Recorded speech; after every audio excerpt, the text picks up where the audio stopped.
శాంతంగా కూర్చొని నాకు తలనొప్పి ఉంది, నాకు తలనొప్పి ఉంది, నాకు తలనొప్పి ఉంది అని మెడిటేట్ చేయండి 10 నిమిషాలు, గ్యారంటీగా తలనొప్పి వస్తుంది.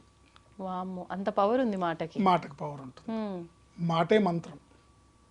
ఓకే ఓకే, అప్పుడు ఏం చేయాలి, మనం మాట్లాడే విధానాన్ని మార్చాలి.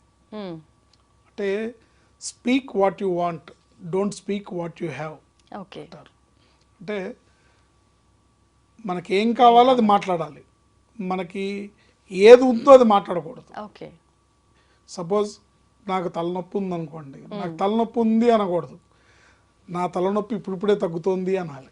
ఓకే ఓకే, మాట్లాడుతున్నది తలనొప్పికి సంబంధించి అయినా ఆ చెప్పే విధానం వేరు ఉండాలి. చెప్పే విధానంలో మారితే అప్పుడు ఆ ప్రాబ్లం కొంత సమయానికి తగ్గిపోతుంది. ఓకే, అదే విషయం ఇప్పుడు నేను మర్చిపోయాను, గుర్తులేదు అనే మాట ఈ మధ్య నాకు చాలా బాగా గుర్తుంటోంది. ఈ మధ్య నాకు జ్ఞాపక శక్తి పెరిగిపోయింది. ఒకప్పటి మీద ఇప్పుడు బెటర్ గా ఉంది. ఈ మధ్య నాకు బాగా జ్ఞాపక శక్తి పెరిగింది, ఓకే, ఇప్పుడు అన్నీ నాకు గుర్తుంటున్నాయి అనే మాటను మాట్లాడుకుంటూ ఉంటే ఈ ప్రాబ్లం తగ్గుతుంది. ఇది one side of the coin.